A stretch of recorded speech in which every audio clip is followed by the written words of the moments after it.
भारत में crypto currency का भविष्य कैसा होगा, इसे लेकर अभी कुछ भी कहना जल्दबाजी ही होगी। फिलहाल देश में क्रिप्टो करेंसी के भविष्य को लेकर किसी भी चिंता का समाधान निकलता नहीं दिखाई दे रहा है। लेकिन मोदी सरकार क्रिप्टो करेंसी को टैक्स के दायरे में लाने के लिए इनकम टैक्स कानूनों में बदलाव पर विचार कर रही है। इनमें से कुछ बदलाव अगले साल के बजट का हिस्सा हो सकते हैं। राजस्व सचिव तरुण बजाज का कहना है कि अगर आप क्रिप्टो करेंसी से पैसा कमाते हैं तो आपको टैक्स देना होगा। हमारे पास पहले से ही कुछ टैक्स है। कुछ लोगों ने इसे एक संपत्ति के रूप में माना है और इस पर कैपिटल गेन टैक्स का भुगतान भी किया है। इससे अंदाजा लगाया जा सकता है कि सरकार 29 नवंबर से शुरू होने वाले संसद के शीतकालीन सत्र के दौरान क्रिप्टो करेंसी पर एक बिल पेश कर सकती है। साथ ही अगले साल के बजट में क्रिप्टो ट्रेडिंग के लिए टैक्स कलेक्टेड एट सोर्स यानी TCS का प्रावधान पेश किए जाने की उम्मीद है।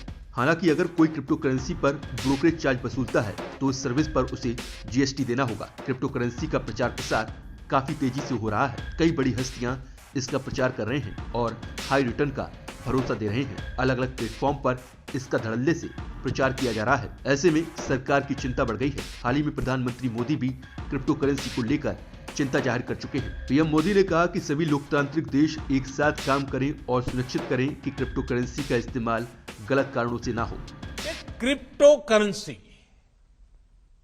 और bitcoin for example, it is important that all democratic nations work together on this and ensure it does not end up in wrong hands which can spoil our youth.